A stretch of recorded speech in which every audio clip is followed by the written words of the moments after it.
Sva djeca koja se rode u Bjeljinskoj bolnici Sveti Vračevi od danas će imati besplatni ultrazvučni pregled srca sa ciljem ranog otkrivanja urođenih srčanih anomalija kod najmlađih sugrađana, što je veliki iskorak u neonatologiji. Slobodno mogu reći da je ovo veliki dan za Bjeljinsku bolnicu, još jedan veliki dan za Bjeljinsku bolnicu, veliki dan za stanovništvo naših 5 opština koji gravitiraju u Bjeljinskoj bolnici i nešto novo, nešto najljepše što uvodimo.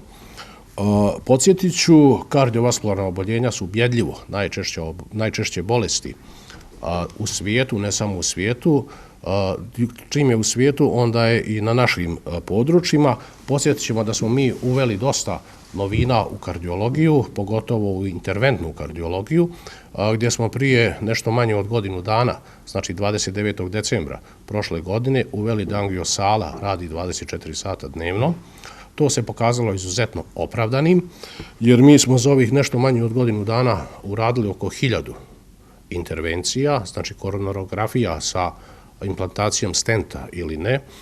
Uradili smo oko 200 akutnih infarkta i u najvećem broju slučaja, preko 99%, sve je to završeno kako treba, ti životi su spašeni. Dječji kardiolog Ružica Borović rekla je da je u bolnici u Bjeljini skrining beba rađen i ranije, ali ne za svu djecu, nego selektivno za one bebe koje su imale određene probleme. Urođene srčane mane predstavljaju strukturne defekte srca i po svom kliničkom toku one mogu biti hemodinamski stabilne, da zahtijevaju samo periodično praćenje djeteta od strane kardiologa. Međutim, jedan broj urođenih srčanih mana, nažalost, u određenom momentu zahtjeva medikamentoznu terapiju, odnosno primjenu lijekova, a nerijetko i operativno rješavanje urođene srčane mane, odnosno hirušku intervenciju. Ono što je bio cilj skrininga na urođene srčane mane od strane naše ustanove jeste da se bolest otkrije zapravo u asimptomatskoj fazi bolesti, prije nego što beba ispolji bilo kakve simptome, što je od velikog značaja kako za prognozu same bolesti, tako i za kvalitet života ove djece.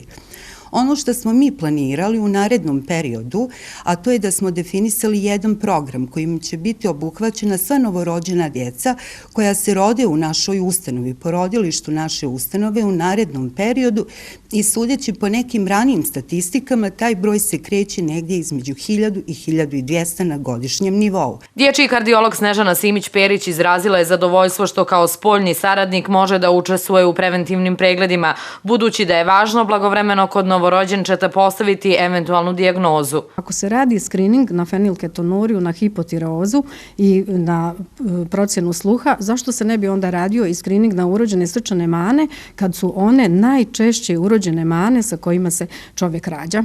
I to i jeste pravi potez, do sada to niko nije radio, mi smo prvi u regionu koji bi to radili, upravo iz tog razloga što imamo 2 dječja kardiologa i što bi se, znači, na zadovoljstvo roditelja preventivnim pregledima bilo bi jasno da li je beba potpuno zdrava ili ipak zaslužuje praćenje.